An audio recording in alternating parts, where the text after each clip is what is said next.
One ಲೈನಲ್ಲಿ ಹೇಳಬೇಕು ಅಂತಂದ್ರೆ ಇದು ಲವ್ ಸ್ಟೋರಿಗಿಂತ ಹೀಲಿಂಗ್ ಸ್ಟೋರಿ. ಅದೇ ಚೆನ್ನೈ ಲವ್ ಸ್ಟೋರಿ. ಬನ್ನಿ ಮಾತಾಡೋಣ. 3 major characters: Stephen Shankar, Nivi ಮತ್ತು ಅಜಯ್. ಸ್ಟೀಫನ್ ಶಂಕರ್ ಒಬ್ಬ ಆಸ್ಪೈರಿಂಗ್ ಡೈರೆಕ್ಟರ್ ಆಗಿರ್ತಾನೆ. ಅವ್ನು ಹೈದರಾಬಾದ್ನಿಂದ ಚೆನ್ನೈಗೆ ಏನಕ್ಕೆ ಬಂದ, ಅಲ್ಲಿಂದ ನಿವಿ ಹೇಗೆ ಪರಿಚಯ ಆಗ್ತಾಳೆ, ಅಲ್ಲಿಂದ ಅವ್ನ ಲೈಫಲ್ಲಿ ಆಗೋ ಟರ್ನ್ಸ್ ಅಂಡ್ ಟ್ವಿಸ್ಟ್ ಬಗ್ಗೆನೇ ಈ ಸಿನಿಮಾ. ಲವ್ ಸ್ಟೋರಿ ಅಂದ್ರೆ ಫ್ಲವರ್ಸ್, ಸಾಂಗ್ಸ್, ಹ್ಯಾಪಿ ಎಂಡಿಂಗ್ ಅಂತ ಎಕ್ಸ್ಪೆಕ್ಟ್ ಮಾಡಿದ್ರೆ ಚೆನ್ನೈ ಲವ್ ಸ್ಟೋರಿ ನಿಮ್ಮ ಎಕ್ಸ್ಪೆಕ್ಟೇಷನ್ಸ್ ನ ಚೇಂಜ್ ಮಾಡುತ್ತೆ.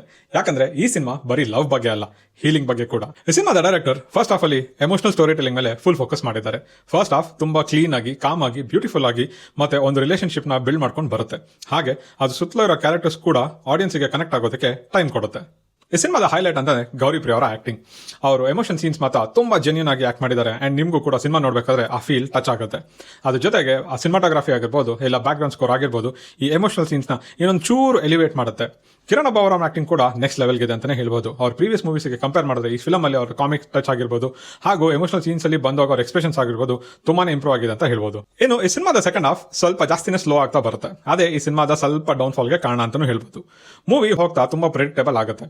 ಹಾಗೆ ಟುವರ್ಡ್ಸ್ ಕ್ಲೈಮ್ಯಾಕ್ಸ್ ಬಂದಾಗ ಎಮೋಷನ್ಸ್ ನಮಗೆ ಏನು ಅಂತ ಗೊತ್ತಿದ್ರು ಕೂಡ ಸ್ವಲ್ಪ ಪ್ರೆಡಿಕ್ಟೇಬಲ್ ಆಗೋದ್ರಿಂದ ನಮ್ಗೆ ಅಷ್ಟೊಂದು ಕನೆಕ್ಟ್ ಆಗಲ್ಲ. ಕೆಲವರಿಗೆ ಈ ಕ್ಲೈಮ್ಯಾಕ್ಸ್ ಇಷ್ಟ ಆಗ್ಬೋದು, ಇನ್ ಕೆಲವರಿಗೆ ಈ ಕ್ಲೈಮ್ಯಾಕ್ಸ್ ಸ್ವಲ್ಪ ಕ್ಲೀಶ್ ಅನ್ಸ್ಬೋದು. ನೀವು ಒಂದು ಒಳ್ಳೆ ಕಮರ್ಷಿಯಲ್ ಎಂಟರ್ಟೈನರ್ ಅಂತ ಬಂದಿದ್ರೆ ನಿಮಗೆ ಇದೊಂದು ಡಿಸಪಾಯಿಂಟ್ ಆಗುತ್ತೆ. ಯಾಕಂದ್ರೆ this movie is not about a love commercial entertainer movie, but it's more about how a person has to move on in his life by healing himself. ಇದಾಗಿತ್ತು ನನ್ನ opinion Chennai love story cinema ಮೇಲೆ. ನಿಮಗೂ ಇಷ್ಟ ಆಗಿದ್ರೆ ಈ weekend ಈ ಸಿನಿಮಾನ theatre ನೋಡಿ.